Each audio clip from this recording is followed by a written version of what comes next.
பிரச்சனைகள் இல்லாத வாழ்வே கிடையாது. ஒரு வகையில் பார்க்க போனால் நம்முடைய வாழ்விற்கு சுவையூட்டுவதும் வாழ்விற்கு நிறைவை கொடுப்பதும் இந்த பிரச்சனைகள் தான் என்று கூட சொல்லலாம். இந்த பிரச்சனைகள் பலவிதம்.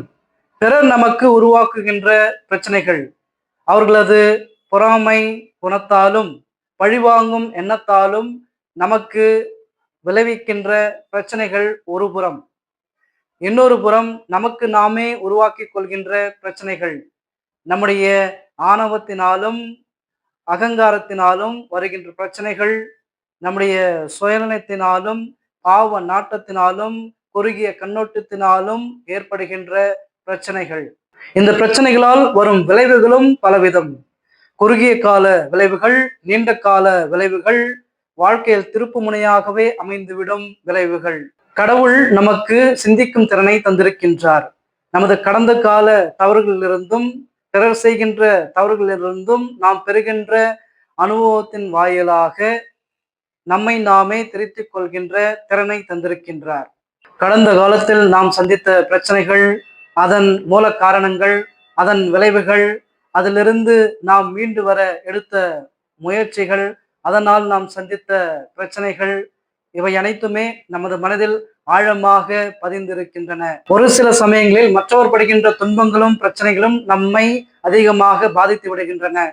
இந்த ஒரு சூழலில் மீண்டும் நாம் இப்பேற்பட்ட பிரச்சனைகளை வாழ்க்கையில் சந்திக்கின்ற போது நமது கற்பனை உலகம் நாம் பட்ட இடர்பாடுகளை மீண்டும் நம்முடைய நினைவிற்கு கொண்டு வந்து, இது இப்படி ஆகிவிடுமோ, அது அப்படி ஆகிவிடுமோ என்கின்ற ஒரு பய உணர்வை நமக்கு தந்து விடுகின்றது.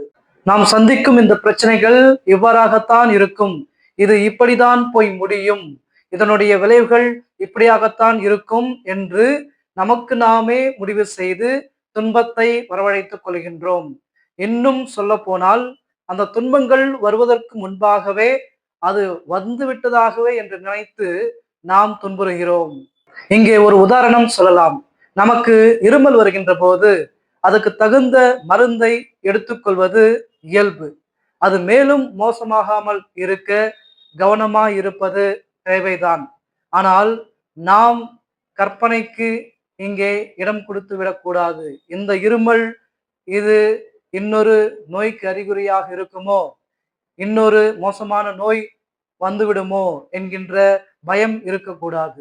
அளவுக்கு அதிகமான முன்னெச்சரிக்கை உணர்விற்கும் பய உணர்வுகளுக்கும் நாம் ஆளாகின்ற போது இப்படிப்பட்ட கற்பனை பிரச்சனைகளில் நாம் சிக்கி தவிக்கின்றோம். இதில் ஆச்சரியம் என்னவென்றால், இந்த கற்பனை பிரச்சனைகளுக்கு மருந்தே கிடையாது. கற்பனை பிரச்சனைகளுக்கு தீர்வு ஏதும் இல்லை. கற்பனை பிரச்சனைகள் நமக்கு கொடுக்கின்ற வலி, வேதனை, பயம் நிஜ பிரச்சனைகள் கொடுப்பதை விட மிகவும் அதிகமாகும். நிஜ பிரச்சனைகள் வரையறுக்கப்படுபவை, ஆனால் இந்த கற்பனை பிரச்சனைகள் எண்ணற்றவை. The imagined problems are more unbearable than the real ones என்பார்கள். அதாவது நிஜ பிரச்சனைகளை விட கற்பனை பிரச்சனைகள் தரக்கூடிய வேதனைகள் மிகவும் அதிகம். இதிலிருந்து நாம் மீண்டு வருவதற்கான வழி, அடுத்தவர் மீது நாம் வைக்கும் நம்பிக்கை, நம்மீது நம் திறமையின் மீது நாம் காட்டுகின்ற நம்பிக்கை, அதற்கும் மேலாக நம்மை பராமரிக்கும் கடவுள் மீது நாம் வைக்கின்ற அளவு கடந்த நம்பிக்கைதான். இந்த மூன்றும் சிறந்து விளங்குகின்ற போது நம்முடைய நிஜ பிரச்சனைகள் மட்டுமல்ல, கற்பனை பிரச்சனைகள் கூட நம்மை விட்டு அகலும். சிந்தித்து பார்க்கலாமே.